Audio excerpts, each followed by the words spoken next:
Good afternoon, everyone, and welcome to this morning's Meet the Expert event, How to Safeguard Your Brand and Add Value to Your Business with Kirsten Coetzee from Scintilla. Kirsten's been in the intellectual property profession for over 10 years and is a qualified trademark attorney. He advises clients of all sizes in a range of sectors, which makes him the perfect expert for today's event. Over to you, Kirsten. Thanks, Rosalind.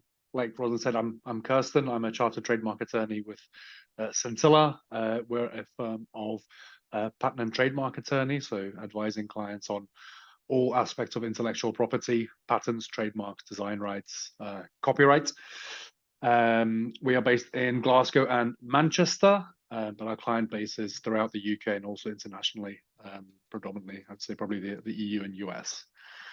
So today is just going to be a bit of a whirlwind tour of trademarks. So starting at the basics, so some of the stuff you might know, some of it you might find interesting, some you might not.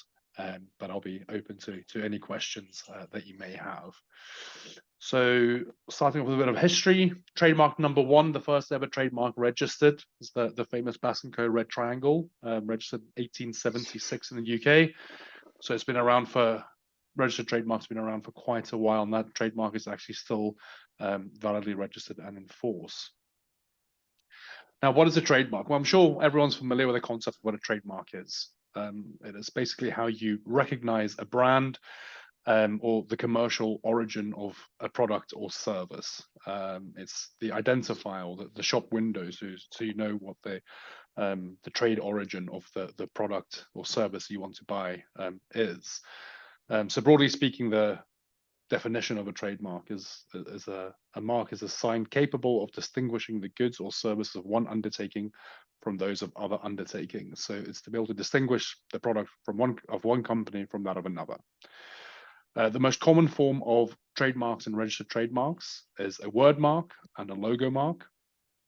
So a word mark essentially is the strongest trademark right that you can have. Because it's not limited in scope by design elements, colors, stylization. If you've got word mark registered, you can enforce that against a third party using the same or a similar mark, irrespective of what their mark looks like. If you only register a stylized in color version of a verbal mark, if a third party starts using something similar, there's more area for arguing that there's a differentiation between the two because of the visual appearance. So a word mark is always the thing to look at first. That said, a logo mark can also be hugely important and valuable to a brand. Customers recognize logos as a brand identifier quite readily. The example there, Apple and Apple, the famous apple with a bite taken out of it.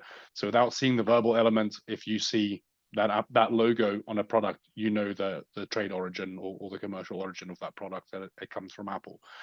Similarly, things like the Nike swoosh or the Adidas 3 stripes, these are all very well-known and recognizable logos. So it shows you the value that a logo can have in identifying a brand.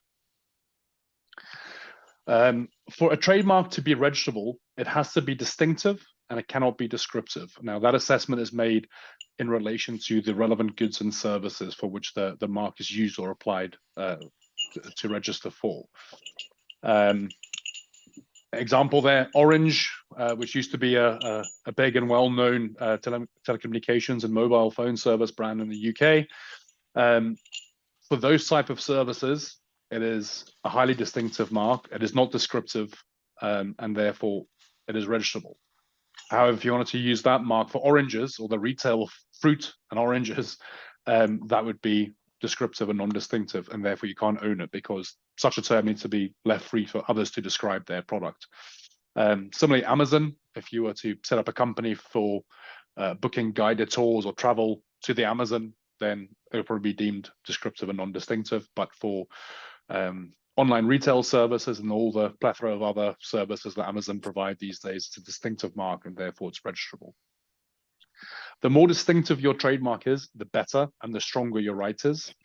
Highly distinctive trademarks are much stronger, gives you a much stronger right of enforcement against third parties and also to defend it against any potential attacks. If you think about things like, again, Nike, Apple, where there's no correlation between the name and the relevant goods and services. Those are fanciful and therefore very highly distinctive trademarks, and it's always better to try and pick something that is highly distinctive. There is sometimes a bit of a tendency for people to choose business names or product names which does what it says on the tin, so that potential customers know exactly what they're offering.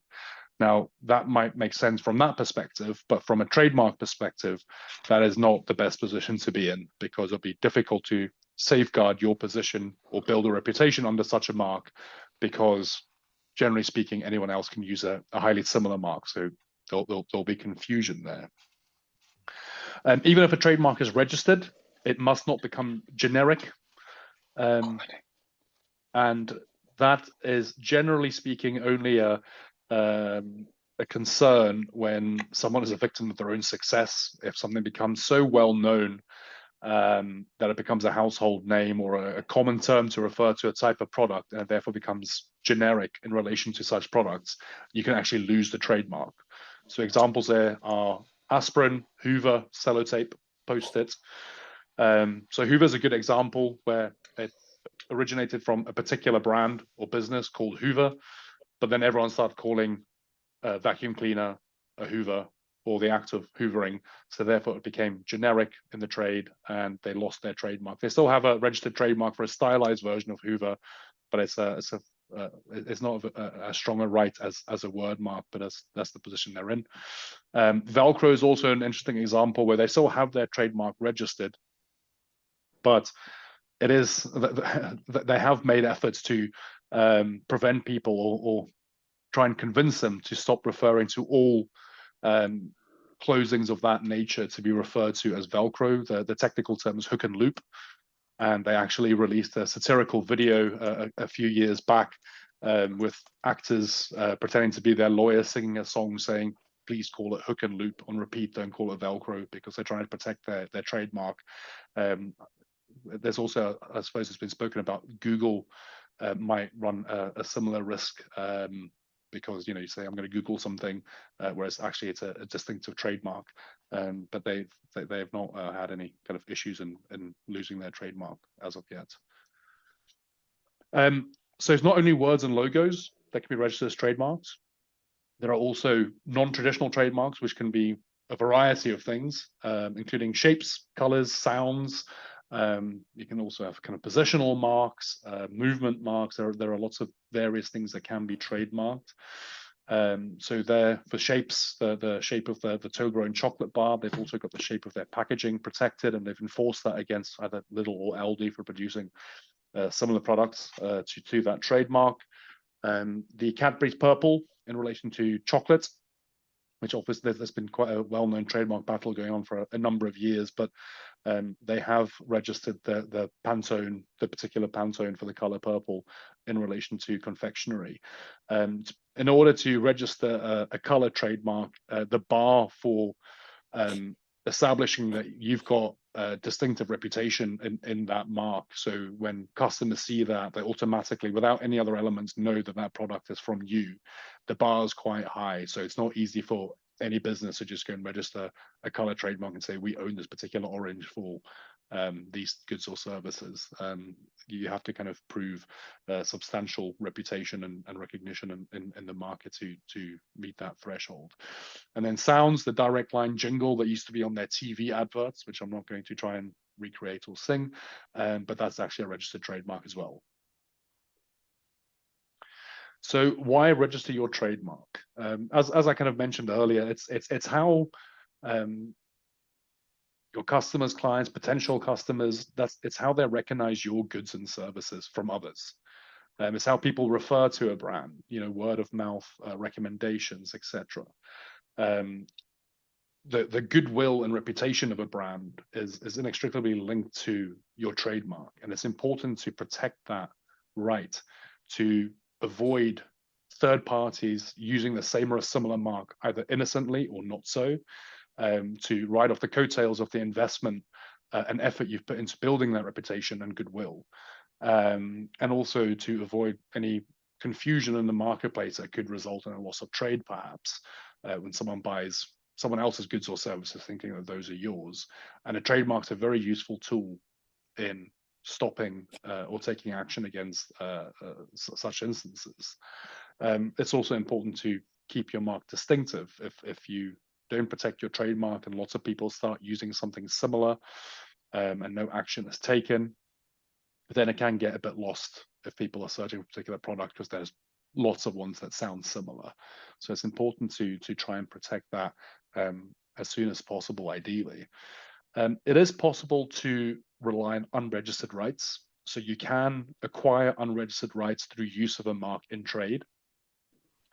The potential pitfall with relying on that is merely using a mark doesn't necessarily mean that you have acquired that right. You have to have sufficient use to be able to prove and evidence sufficient use to meet the threshold that you have an unregistered right under the law of passing off. It's also a lot more uncertain when it comes to enforcing it, and also a lot more expensive. Whereas having a registered trademark takes all of that uncertainty and potential additional expense out of the equation. So it's a far better position to be in when it comes to relying on it. How and where? So a trademark is territorial in scope. If you register your trademark in the UK, then that is protected in the UK and gives you monopoly rights in the UK, but it doesn't give you any rights anywhere else. The UK trademark used to have some scope of protection in the EU, but Brexit saw an end to that. So if you're a UK-based business, it's important to get your mark registered in your home territory of the UK. That's done at the UK IPO. And to protect your trademark further afield, lots of businesses obviously initially start in the UK, but then start expanding perhaps into Europe, the US, etc. You can file standalone national applications within those territories, the same as you would have done in the UK. Or the other option is filing international trademark application with the World Intellectual Property Organization in Geneva, which is basically a centralized system where you need a home application or registration, normally being your UK. You base your international application on that, and you designate the other territories of interest to you. It's generally a much more cost-effective way of protecting your trademark in multiple territories. Particularly, I would say, if you're going for 2 to 3 or more territories at the same time, then it's more cost-effective.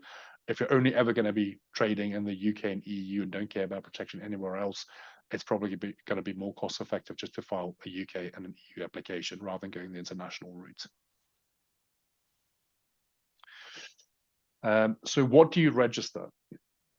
So as discussed earlier, a word mark is generally the strongest form of protection that you can have. So obviously your business or trading name, which is often referred to as your house brand, if you have a range of products, etc., the kind of house mark and your trading name is very important to protect, so that other third parties doing something in a similar field are not stepping on your toes or being confused with you, etc. Particular product names, if a particular product is doing very well, or it's commercially very important, and part of the success of that product is the reputation that it has gained, it's important to protect that product name as well. And then, as we discussed, logos that also identify the brand and make it recognizable, they're important to protect if that's an important part of the brand identity. Now, when you file a trademark application, you have to specify the goods and services for which you want to protect the mark. You can't simply file a trademark and say, I'm going to protect this for anything and everything. You have to choose the relevant classes, and within those classes, designate or specify the specific goods and services for which you want to protect the mark.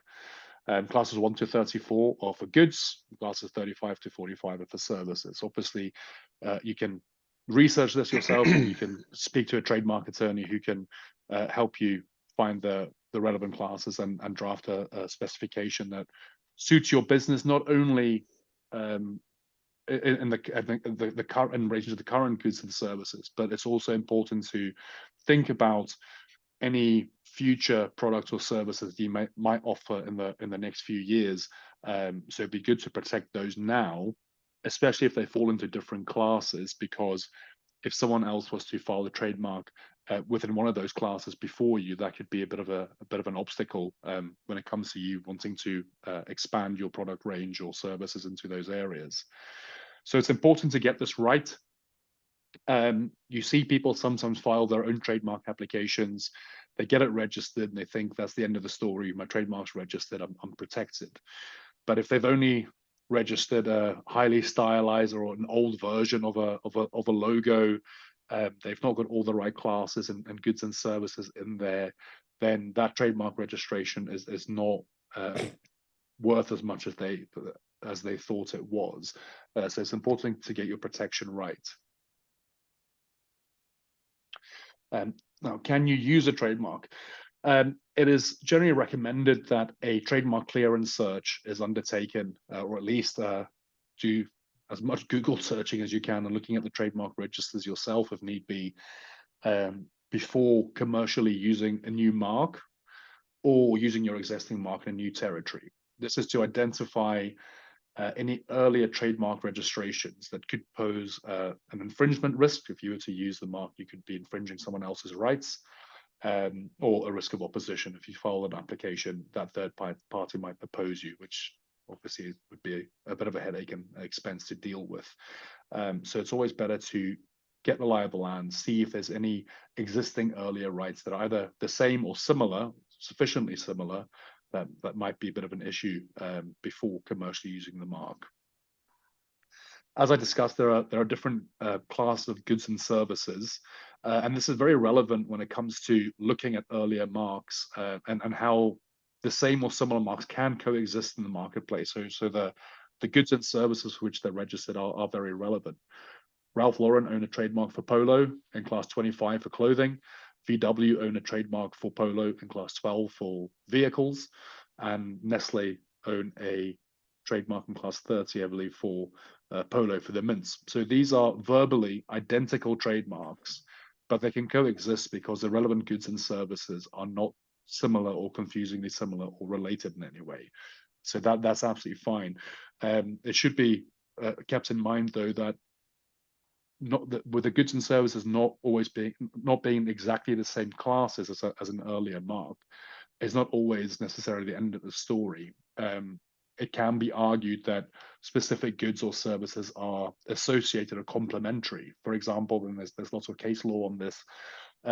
If someone has a trademark registration in class 25 for shoes, and someone else files a very similar application in class 18 for handbags, although those two goods fall in different classes, they are arguably associated because the public understand that normally the business that makes one of them also makes another, that those goods are provided under a single brand quite commonly.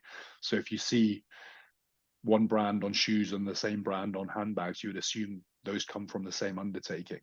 So it's important in situations like that to speak to an attorney or a solicitor, just to see whether there is a risk of conflict there. So the value of a trademark. So a trademark is an intangible asset. It can be sold or licensed.